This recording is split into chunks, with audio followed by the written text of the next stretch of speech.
सदर बाजार क्षेत्र में एक युवक पर प्राणघातक हमले के किए जाने का मामला सामने आया है। इस मामले को लेकर पीड़ित पक्ष ने अभी तक सही धारा में मुकदमा दर्ज न किए जाने तथा आरोपियों के खिलाफ कार्रवाई न किए जाने का आरोप लगाया। सदर बाजार क्षेत्र के भट्टा गांव में रहने वाली श्रीमती मुस्कान अहरवार पत्नी विनय कुमार ने बताया कि गत दिवस उसका पति काम कर घर की ओर लौट रहा था। भट्टा गांव चौराहा पर अंडे खरीद रहा था।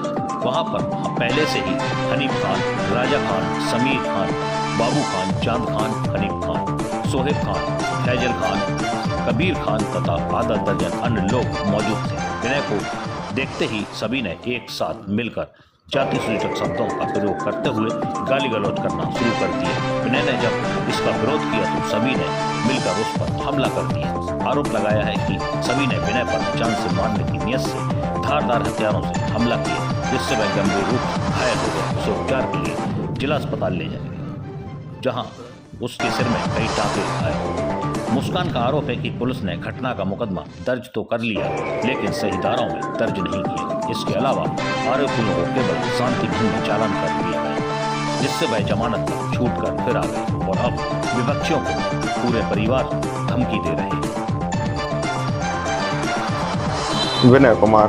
विनय, क्या घटना हुई थी और क्या आप मांग कर रहे हैं? सर, मैं 11 तारीख को शनिवार के दिन काम से छूटा तो मैं आ रहा था, तो भट्टे गांव चौराहे पे मैंने अंडे पैक कराने के लिए जगह खड़ा हुआ तो 2-3 लड़के, फैजान नाम का लड़का आया मेरे पास और कहने लगा तुम्हारी इतनी औकात हो गई चमारो, तुम ऐसे खड़े होते हो, अब तो तुम में डर भय बचा ही नहीं है बिल्कुल है। और फिर मैंने कुछ नहीं बोली उससे, मैंने कि भाई कैसे बोल रहा।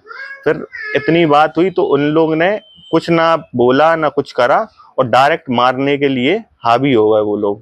ठीक है, ये 7, 8, 9 लड़के, 15 लड़के थे कम से कम। उनने झरियों से मारा, पलटों से मारा, इधर सिर में टाँके आए, इधर टाँके आए। और यही बात मैं फिर अभी थाने गया, फिर उनकी एप्लीकेशन लगाई मैंने, फिर उनको पकड़ के पुलिस वालों ने 151 में छोड़ दिया। अब वो लड़के घर के बाहर से भी निकल रहे हैं, कुछ लड़के। ठीक है, अब मेरी फैमिली में मैं ही अकेला हूँ इधर लड़का। ठीक है, नहीं, घर के साइड से निकल रहा है। अब इतना भी भय नहीं है कि चलो लड़ाई हुई, कुछ कहते हुए तो नहीं निकल रहा है, मगर सुनाई में ये आ रही राजीनामा का भी प्रेशर बना रहा है वो। ठीक है, ये मोहल्ले वालों से कह रहा है उनसे राजीनामा की बात करो, यही बात है। अब मैं यही चाह रहा हूँ सख्त से सख्त कार्रवाई हुआ। मेरे को थोड़ा ही सा आंख के ऊपर ही हो जाता तो आंख फूटी जाती ना मेरी। तो आप क्या चाह रहे हैं वो बताइए। मैं यही चाह रहा हूँ कार्रवाई हो उनके सख्त से सख्त। और मेरी जान को वैसे ही खतरा है। अब पूरे मिले रहते हैं वो लोग, उधर बैठे रहते हैं, उनको सब चोर चकार प्रकृति के इंसान है वो लोग।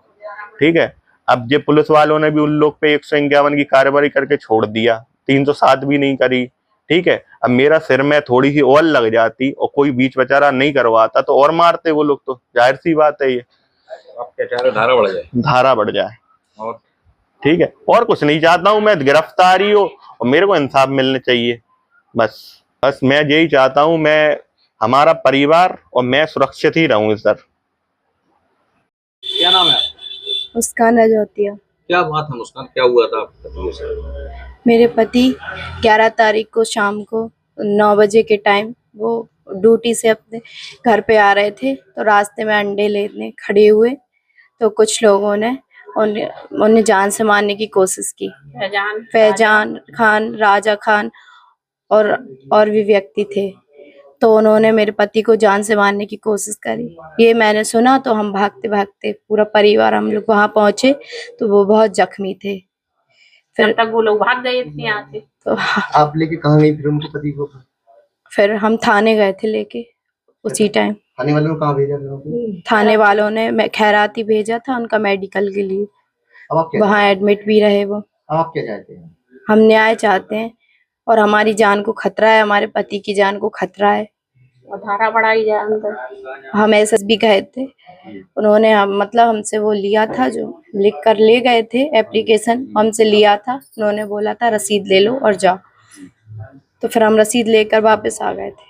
आपने जो कार्रवाई के लिए आप कह रहे हैं वो कार्रवाई नहीं हुई क्या? नहीं, अभी कुछ भी नहीं हुआ। कोई नहीं, गिरफ्तारी हुई थी पर छोड़ दिया गया। दूसरे दिन उनको छोड़ दिया था।